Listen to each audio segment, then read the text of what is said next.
I'm Christopher Zweig in Charleston, South Carolina, reviewing some new movies starring Morgan Freeman and Sebastian Stan, and plus I'll have a look at Ben Wheatley's new horror movie, In the Earth. Let's take a look.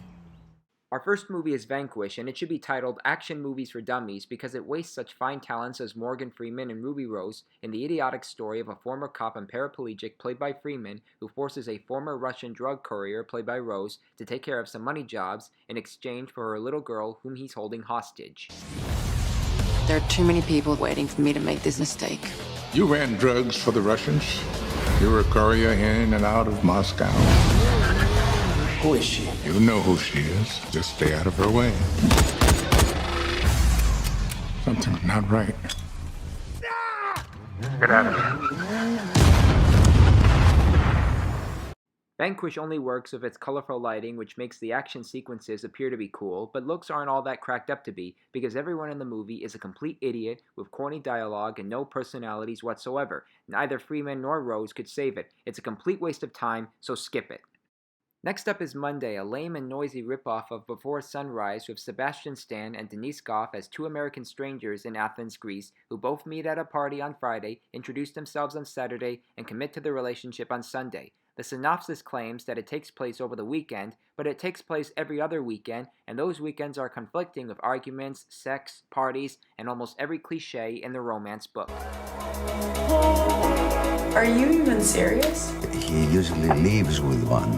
Now he comes in with one, huh? Well, Good to know. Thank you. people change, so... Stan gives a more likable performance than Gough, who presents her character in obnoxious ways without enlisting us with any sympathy for her character. There are nice moments when they're both naked on the beach and on a motorcycle, but most of the time these two actors never take us anywhere fascinating and they don't create vivid characters. Again, skip it.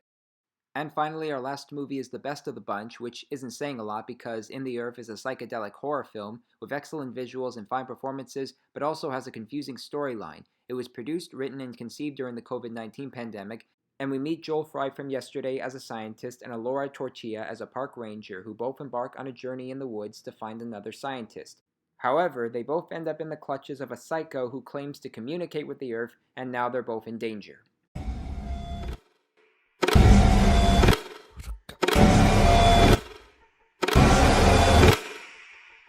I saw something in the woods. It wants to talk.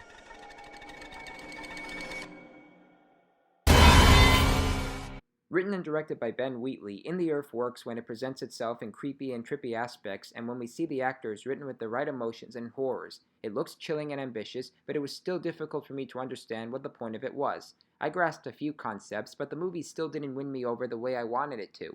It's much better than the other two films I reviewed on this show, but I still can't really recommend it.